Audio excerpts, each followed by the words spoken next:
Hey tubers, Mark coming at you. Happy Thursday, or pre-Friday as I like to call it. We're almost there.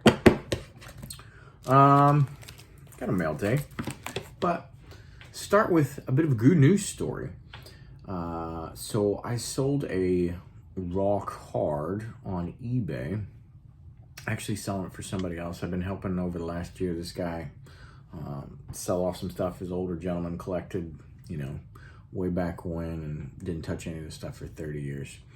And so I sold a card raw, did all the pictures and stuff like that. Somebody bought it, we did the haggling or whatever in the messages. Ended up agreeing to the price. Thankfully, it went for more than I thought, because since I'm selling it on eBay, I'm going to go across that threshold and have to pay income tax on a 1099 or whatever. So I'm making sure that I take that part out of before I give this person their money or whatever. But anyway, raw cards, and it was a couple $100 card. Always make you a little nervous doing those things on eBay. And anyway, so now they make you mail it to a authenticator beforehand. So there's a bunch of weird little, it's a hashtag and numbers and letters and stuff like that to, help them identify it when you mail it to them. And so I, put the address in as required, because it automatically inserts into the mailing address. And so it went through them, and then it went to the person. The person got it, and then immediately sends something back. Hey, there's this line on here that wasn't there, in the pictures that you sent before, blah, blah, blah. And it's like a little, it's a manufacturing print line or whatever. The card was just a bit miscut to the point where, that would be a little black line where they would have cut the card.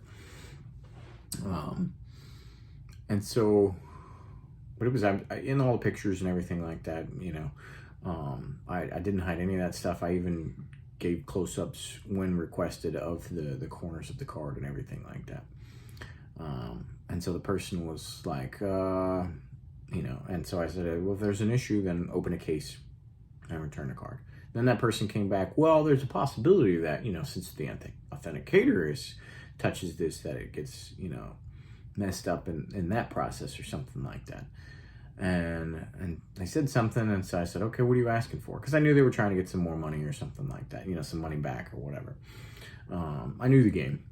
And so I was like, all right, but if they asked me for just a couple bucks, maybe it wouldn't have been worth my trouble, and I might have said yes.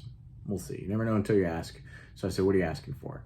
And I sold the card for about $650, and they asked for $250 back as a partial refund. And I literally verbatim said, hard pass, open a case if there's an issue with the card, because I'm not playing that game. Getting $250 back for, whatever. If it's that big of an issue, you'll send the card completely back. So that person did open the case. When I opened my part of the case, it didn't really have an option of, I disagree, because I didn't say I'd agree with the person's stance when opening the case, but I just said open the case, because that's the formal way. I'm going to have eBay protect me or whatever. And so I was like, I don't know how I'm going to respond to this. So I put the phone down.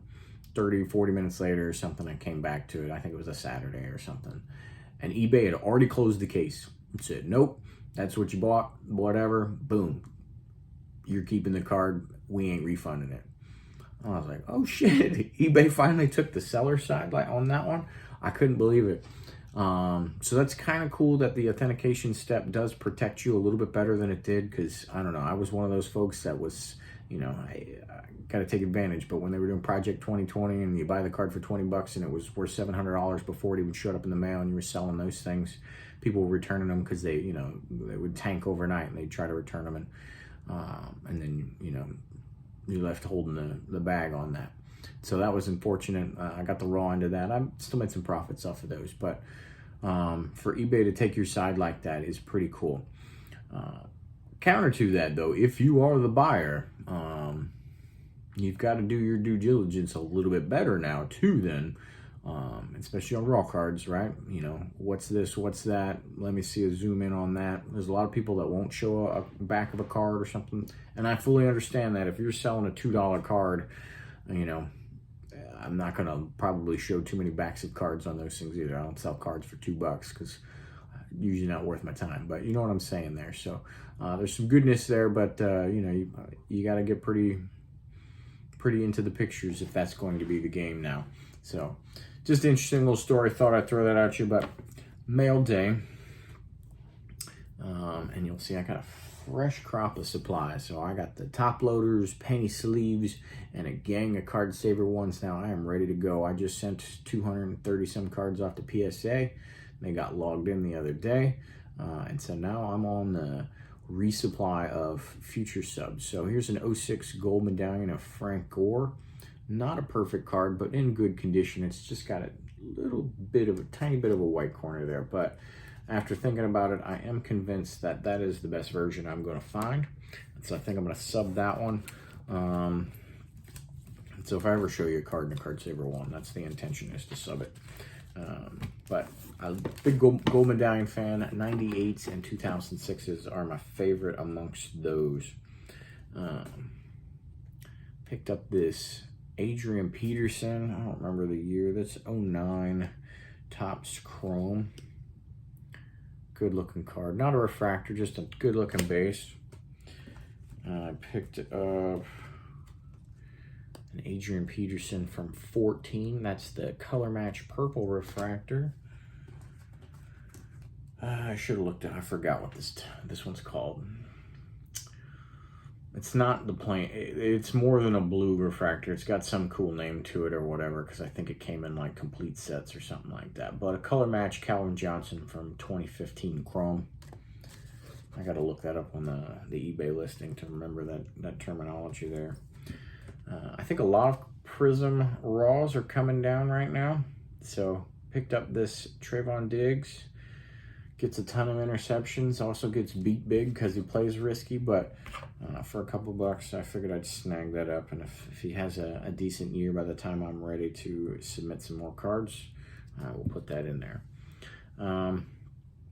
This is from 96 Zenith Z Team, and I have the Jerry Rice graded mint 9 for this one, but I guess I kind of forgot, and the light's not doing it justice right now, but I literally pulled this out of the, you know, the bubble mailer or something. I was like, ooh, because it's just a better looking card than I remembered. I don't know if I'm gonna. There we go. We get some of that that ripple going there. These are really neat looking cards, and this, unless there's a centering issue that obviously is very difficult to tell, but it's not obvious at all. This is a GM10 card, which is pretty cool.